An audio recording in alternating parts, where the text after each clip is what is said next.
Hello, good afternoon. It's Brenda. I hope everyone had a nice holiday weekend. I took some time off, actually, for a couple reasons. I didn't realize how difficult it would be to relive this and talk about it, and some of it's not as easy as I thought. Some unpleasantries, but I'm ready to continue with chapter 2 of my book, and it's titled So Blessed in the Lowest of Places. I hope everyone had a good and safe holiday weekend. I'm going to open up in prayer,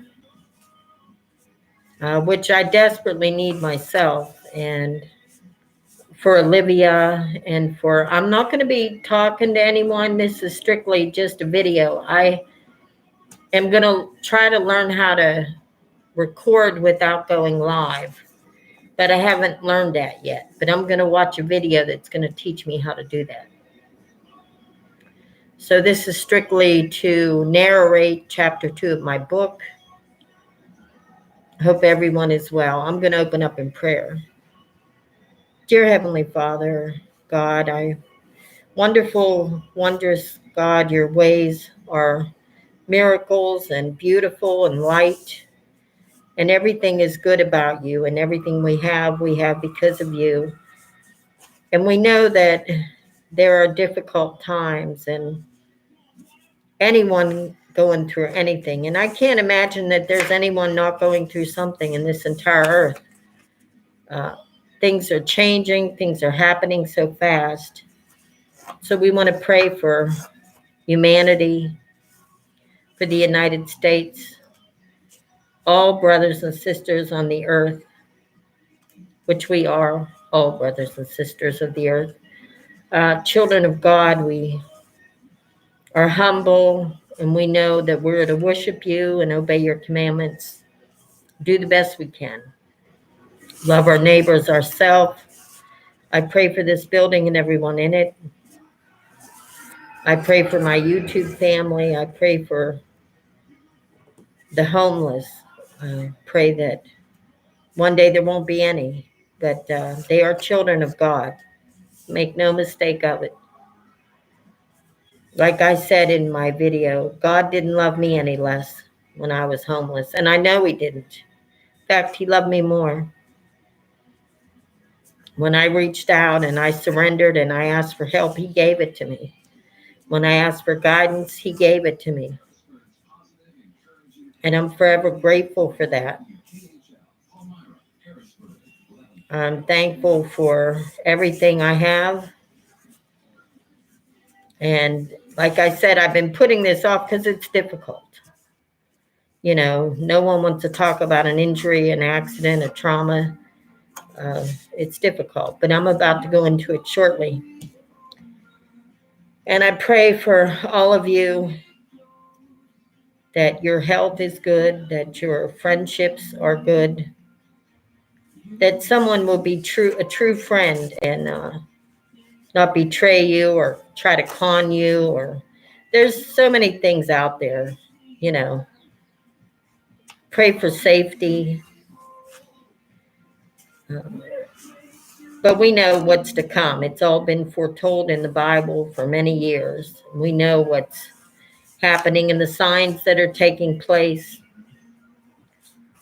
I pray for the family of that weight loss guru that just perished in a plane crash.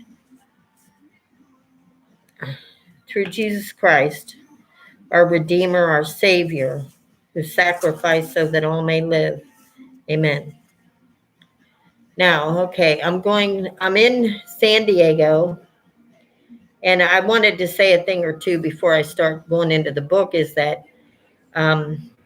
my goal to relocate is I've always wanted to go to California, and I decided, why not now? I'm starting over anyway. And it's nothing for me to do that. And it's absolutely gorgeous. I am looking for work. I don't want you to think I'm not focused, but everyone in the shelters and everyone's looking for work. So there's a lot out there. And I am 53. And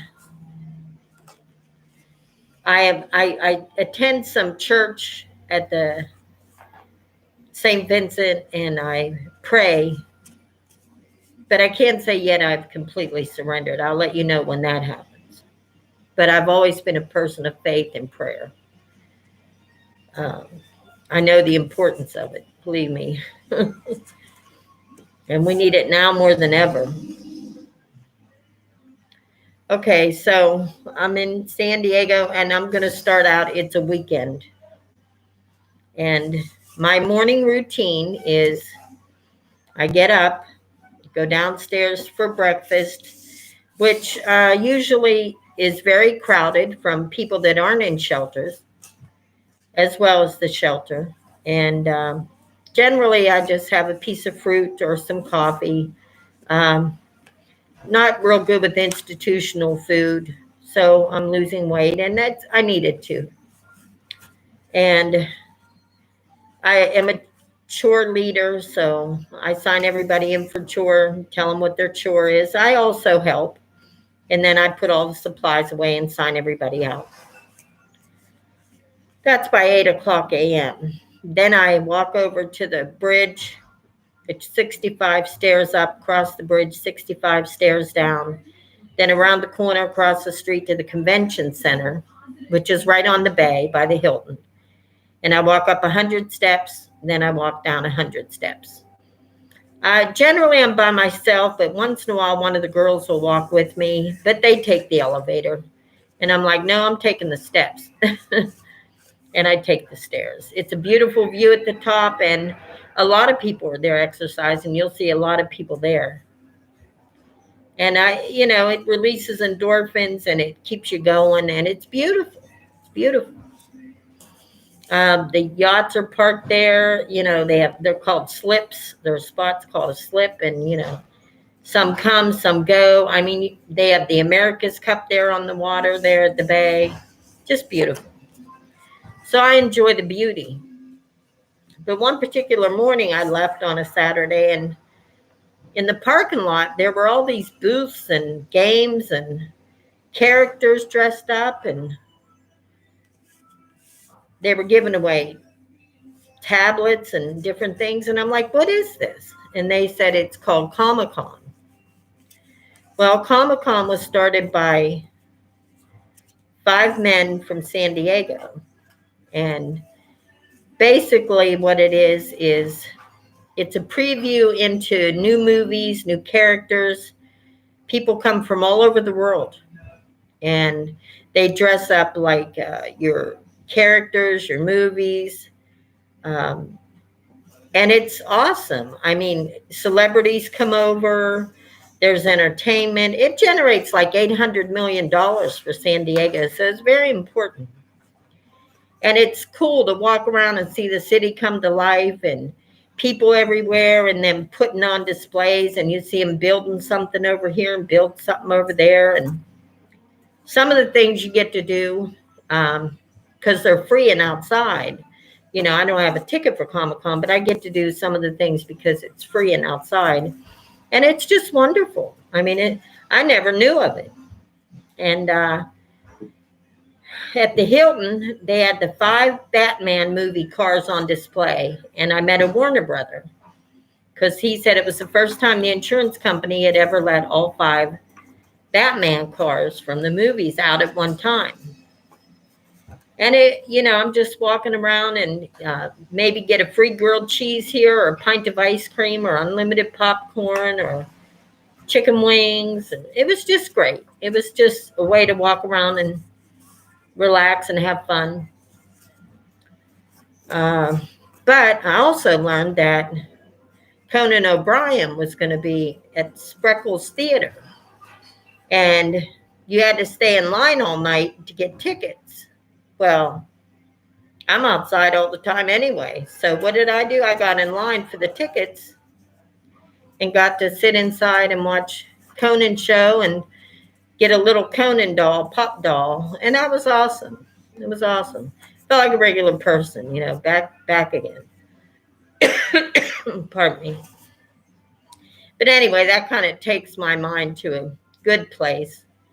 But I still go over the day shelter for women and do some chores and get some clothes. I don't eat there. I'm really don't like institutional food. So I either use my EBT, or if it runs out, I just try the alternative. Anyway,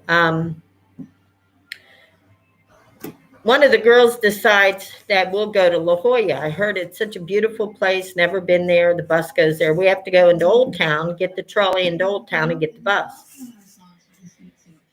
So we're on Broadway and Fifth Avenue waiting for a bus. And we're chatting. It's a nice day. I'm not working yet. We don't really have anything to do, just chilling. And when the bus pulls up, I walk in like you normally walk into a bus. But what takes place is I put my right leg in. I'm holding that yellow thing to get in.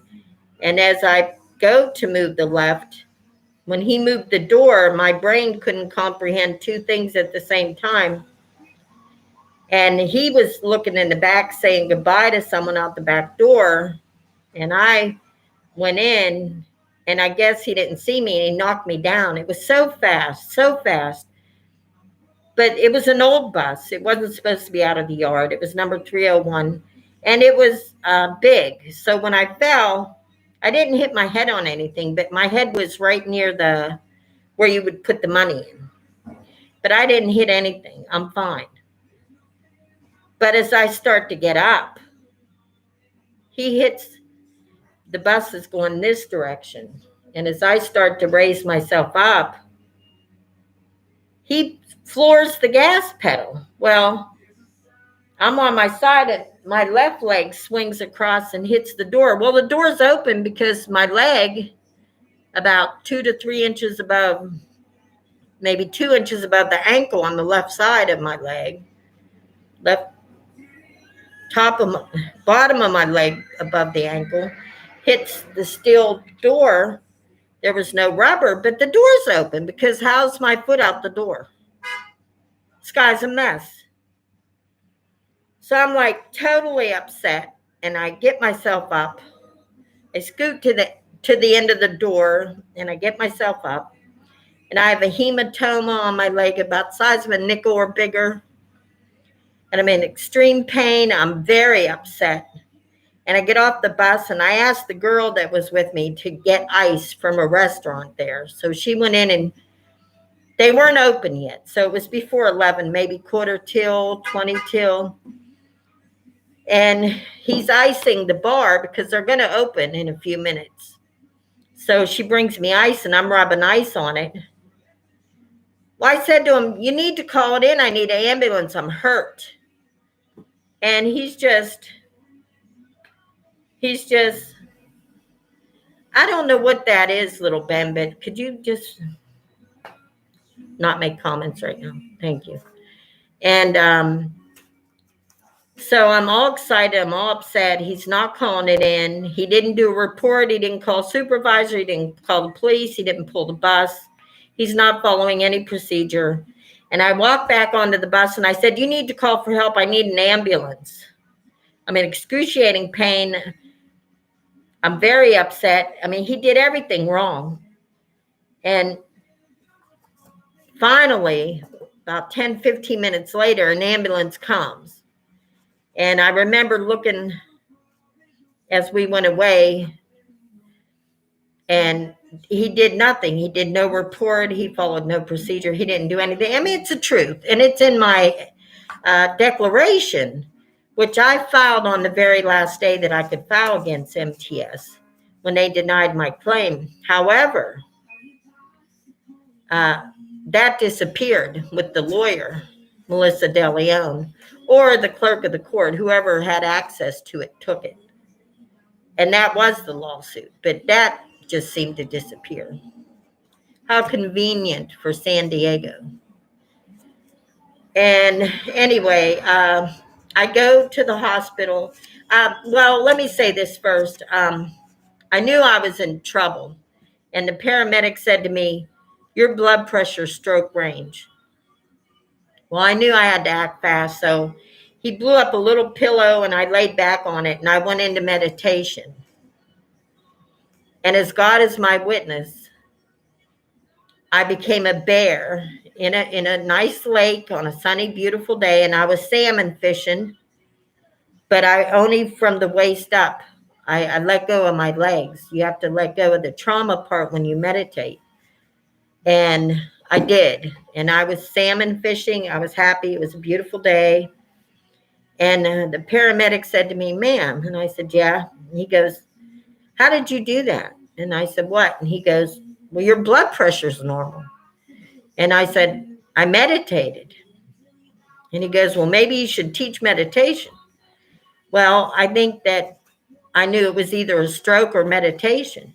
And the body has a funny way of survival and reacting to certain traumas. And I literally was a bear in a lake on a sunny, beautiful day. So we get to the hospital, and this female doctor looks me over and she looks at my hematoma and she kind of blows me off. And, it's like, well, there you go. Personal injury, bus company, billion-dollar company. Here we go. Same old, same old.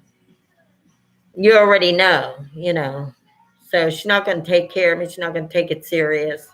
I'm like, my leg slammed into steel and you're going to act like that? So she releases me and my leg is really swollen. It's yellow and green all over. I get crutches, but I'm in so much pain. I go back the next day and it's bigger. And I said, I demand a real doctor look me over. So a real doctor looked me over and he said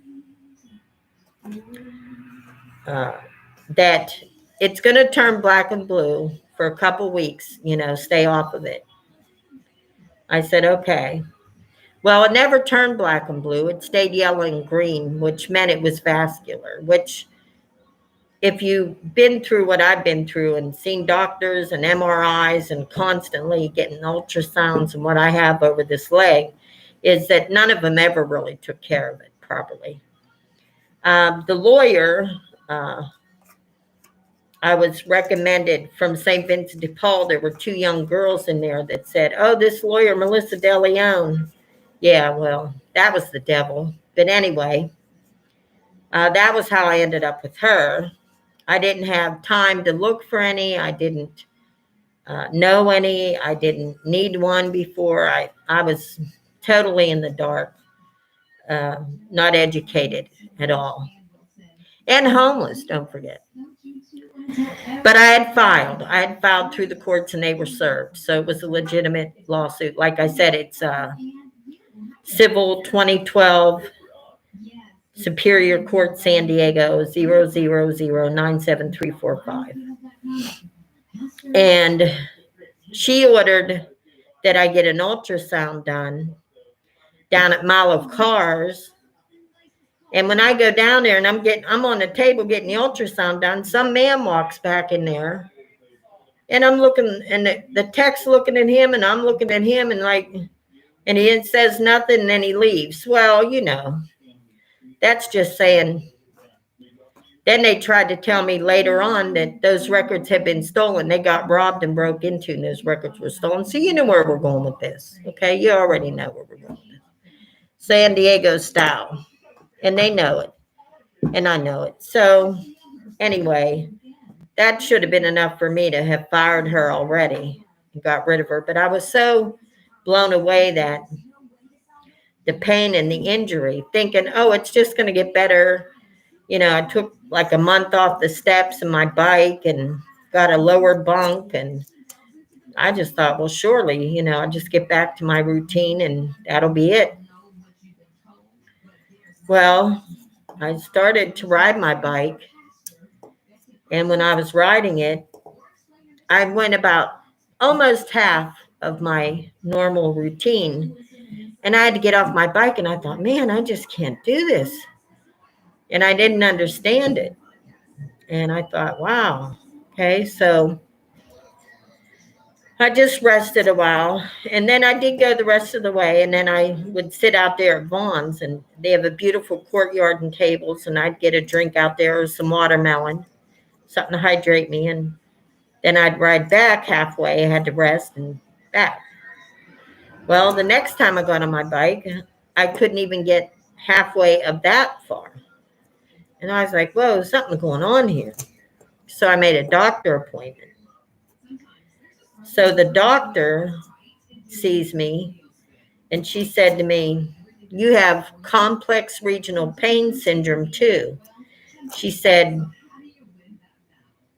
it's when you lose your get up and go and you have nerve damage. So apparently where I hit on the bus on my leg, where the hematoma was, there were peripheral and a set of nerves under there, which I later do get the nerve conduction test to prove that.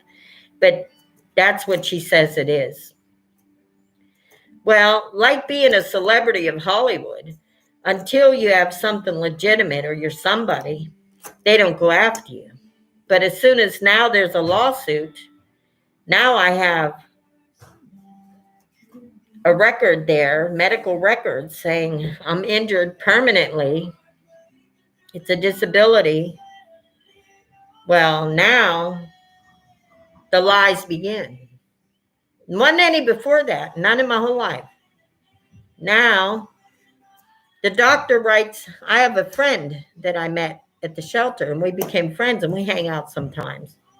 Well, now the doctor writes, I went into the doctor's, I think like a few days later, and I said, could I get some pain medicine? Do you have something for pain?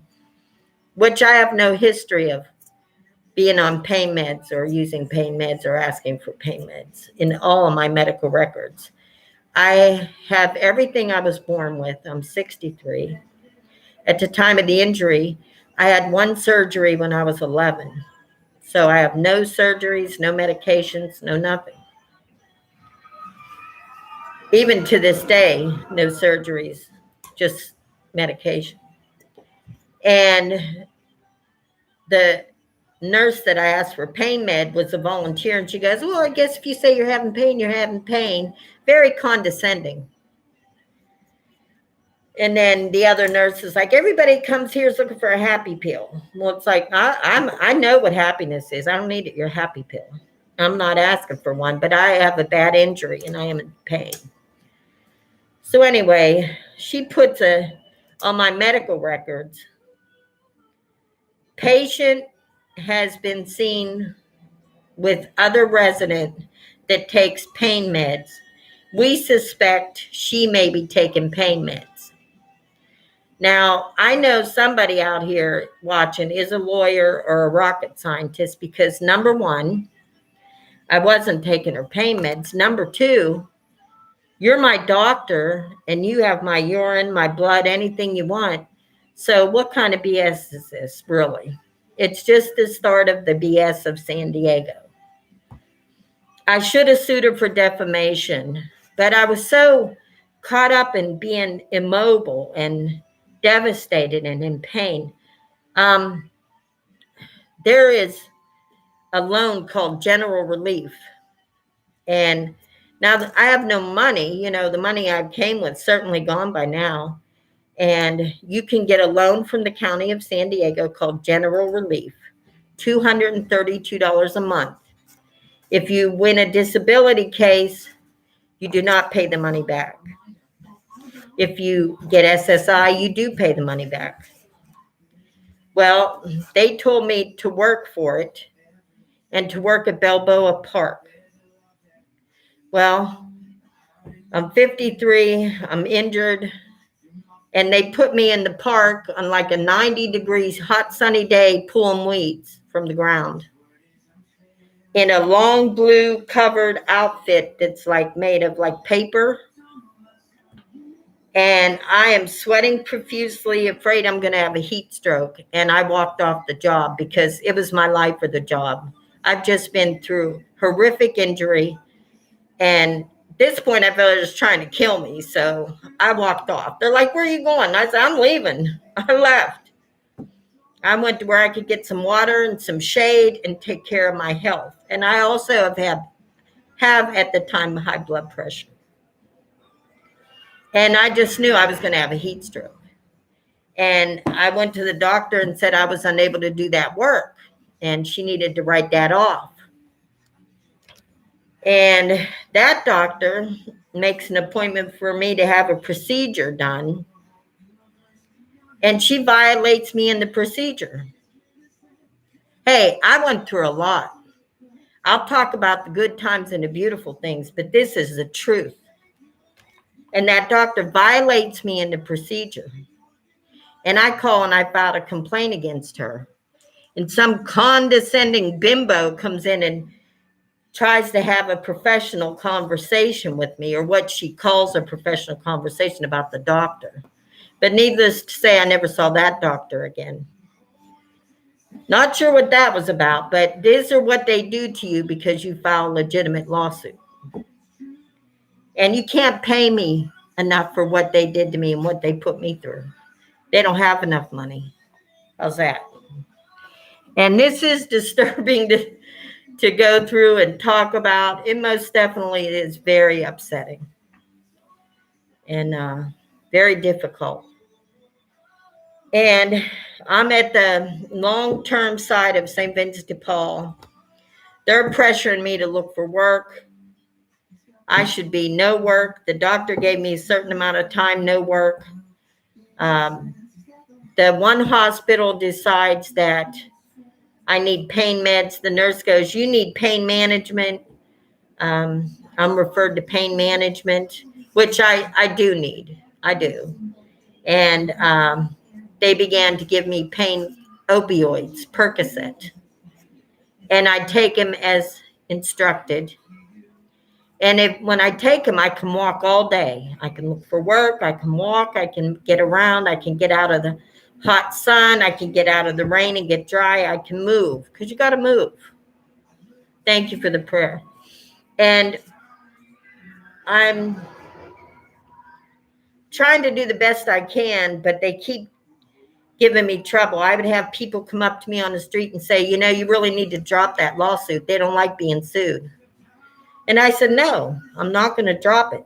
And I never did. And they don't like it. Well, you know what? I don't like being messed up with my legs for life either because of your bus driver. And it was difficult trying to get somewhere. I miss every bus. I miss every trolley because I'm so slow. My legs lock up and they get pain inhibited. It's very difficult. The woman in the work program's writing me about getting a job. I don't feel I'm employable. I'm not even getting the care I need.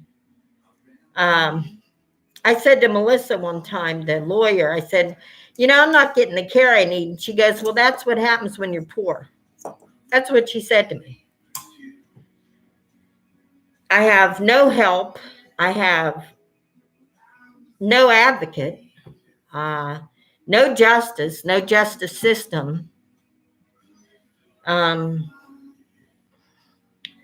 Soon I will have to exit St. Vincent de Paul at the end of the year because you get so much time there and then you're finished. So I'm like in crossroads. I'm all messed up physically, mentally, not spiritually, but I'm just traumatized and I'm going through a lot. My chores not in the kitchen anymore because of my legs. So I'm sitting in the computer room and helping people on the computer.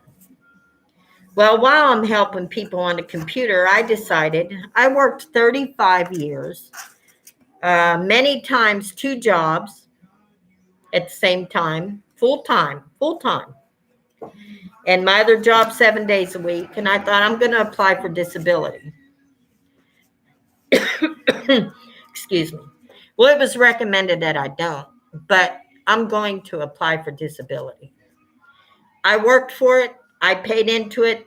I should get it. I need it. That's the American way, right, folks? The American dream. And I applied for it in November of 11 or 12. Pardon me, 12. Because I didn't file a lawsuit till 2012. So it was after I knew it was a permanent injury, after I knew my condition was permanent, my disability was permanent. And of course, I don't hear anything. I'm denied, of course. But I kept it going. I always reapplied. I always kept it going. I'm at the law library studying, trying to figure out what can I do. I'm at the regular library, figuring what can I do, trying to research. I start going to city council meetings, and I thought they're live, they're taped. You get 3 minutes public comment on agenda, and I figured, well, I'll talk about what's going on with my lawsuit, and maybe a lawyer will pick me up. Well, I thought that would help, and then come to find out that City Hall has 400 lawyers, and that's where the city council meetings are being held. So the chances of that are zero. So, you have to think about, yeah, well, I'm going to keep my mask on, thank you, but because it keeps me focused on what I'm doing. I said I need to learn to record these streams and not be live, because this isn't for comments or speaking right now. I'm reliving and narrating my book. So while I have the doctor's not doing anything for me, my doctor writing a rumor and telling lies about me, which I didn't even know you could put a rumor on someone's medical record. And she, so I said to her, oh, so when did you start accusing me of being a drug addict? And why are you lying about me? See, until I filed this lawsuit, nothing happened. Nothing was said. But that's when everything starts. That's why I said these things people say about celebrities, they're not true. They just start all this stuff. They're not true. Well, anyway, I'm walking slow. I'm in pain. A guy that lived at the shelter had taken a lot of pictures of my leg. And I mean, it was yellow and green for like 3 weeks. It was huge. And the lumps started growing when I'm in physical therapy. They started measuring it. I have it now on my leg. It's about the size of a fist or bigger. Well, bigger. Anyway, it's below my knee. That started growing when I was in physical therapy. And that was very hard because physical therapy once I left there, I wouldn't sleep for 2 days. I would toss and turn and have all kind of movement because of the body not recognizing everything and the nerves that were dead. And that was a nightmare. So, well, then my lawyer, okay, I'm the plaintiff. I filed a lawsuit, legitimate lawsuit, and MTS's lawyer interrogatory on me. And I'm like, go ahead. Okay. So I went for it. And they came up with nothing because there was nothing, and it's like my lawyer worked for them the whole time. I mean, you know what? They never got a gag order. I talked about it on live TV at all the city council meetings. So they can't say that. Anyway, I'm going to get off here for now. We'll continue it because I'm probably not going to talk about this that much. It's upsetting me, but I'm doctoring a lot. And pray for me, and I love you guys. I'll see you later. I'm going to get off for today. Bye. I got to learn how to tape without being live.